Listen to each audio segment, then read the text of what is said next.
இனி summer holidays கண்ணு கால் GT ஹாலிடேஸ்க்கு பண்ணு. GT holidays, south India's #1 travel brand. சிதம்பரத்திலிருந்து டூர் சென்ற கார். கொடைக்கானல் ரோட்டில் வந்த கரும்புகை. 11 உயிருக்கு யமன் வீசிய பாச கயிறு. கட்டுக்கடங்காமல் பற்றி எரிந்த தீ. மலைப்பாதையில் நடந்த பேரதிர்ச்சி. திண்டுக்கல் மாவட்டம் பண்ணைக்காடு பேரூராட்சி அருகே உள்ளது வத்தலகுண்டு கொடைக்கானல் நெடுஞ்சாலை. இந்த நெடுஞ்சாலையை பயன்படுத்திய சுற்றுலா பயணிகள் கொடைக்கானல் சென்று வருகின்றனர். இதனால் எப்போதும் பரபரப்பாக இந்த சாலை காணப்படும். இந்த நிலையில் கடலூர் மாவட்டம் சிதம்பரத்திலிருந்து சுற்றுலா பயணிகள் 11 பேர் கொடைக்கானல் செல்ல திட்டமிட்டனர். அதன்படி சுற்றுலா பயணிகள் 11 பேர் காரில் வத்தலகுண்டு கொடைக்கானல் நெடுஞ்சாலை வழியாக கொடைக்கானல் நோக்கி விடுமுறையை கொண்டாட சென்று கொண்டிருந்தனர். அப்போது ஊத்து என்ற பகுதியில் உள்ள பெட்ரோல் பங்க் அருகே கார் சென்றபோது திடீரென காரில் புகை வர தொடங்கியுள்ளது. இதை கவனித்த கார் ஓட்டுநர் சாலையின் ஓரமாக காரை நிறுத்தியுள்ளார். பின்னர் கீழே இறங்கிய காரின் ஓட்டுநர் கார் இன்ஜின் பென்னட்டை திறந்து பார்த்தார். அப்போது கரும்புகை அதிகரித்து தீப்பற்ற தொடங்கியுள்ளது. இதை பார்த்து அதிர்ச்சியடைந்த ஓட்டுநர் நிலைமை கைமாறி செல்வதை உணர்ந்து காரில் இருந்த சுற்றுலா பயணிகளை அவசரமாக கீழே இறக்கியுள்ளார். இதையடுத்து சுற்றுலா பயணிகள் காரில் தீப்பற்றி எரிவதை பார்த்து அலறி அடித்துக் கொண்டு கீழே இறங்கியுள்ளனர். அதற்குள் கார் இன்ஜின் பென்னட் முழுவதும் தீ பரவியது. இருப்பினும் காரின் உள்ளே இருந்த சுற்றுலா பயணிகள் அனைவரும் கீழே இறங்கினர். அடுத்த சில நிமிடங்களிலேயே தீ மலமளவென கார் முழுவதும் பரவியது.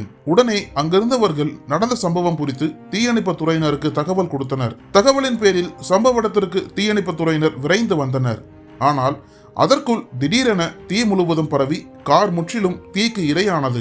இருப்பினும் தீயணைப்பு துறையினர் தண்ணீர் பீச்சி தீயை முழுவதும் கட்டுப்படுத்தினர். தொடர்ந்து தகவல் அறிந்து சம்பவ இடத்திற்கு வந்த தாண்டிக்குடி போலீசார் கார் தீ விபத்து குறித்து வழக்கு பதிவு செய்து விசாரணை நடத்தி வருகின்றனர். போலீசாரின் முதற்கட்ட விசாரணையில் தீ விபத்தில் சிக்கிய கார் ரேடியேட்டரில் தண்ணீர் இல்லாமல் நீண்ட தூரம் பயணம் செய்தது தெரிய வந்தது.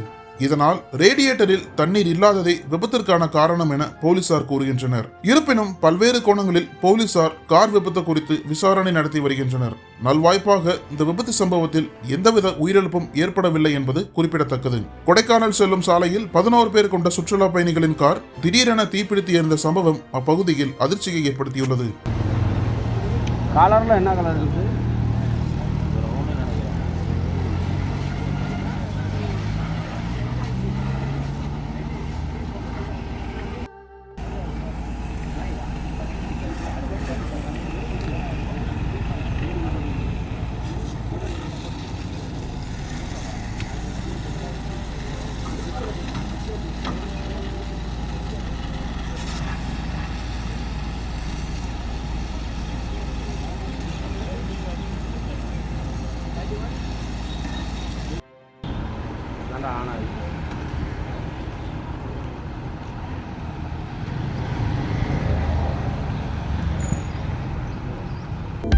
அனல் பறக்கும் செய்திகளை அப்டேட் செய்து கொள்ள நக்கீரன் களத்தை இப்பவே சப்ஸ்கிரைப் பண்ணுங்க.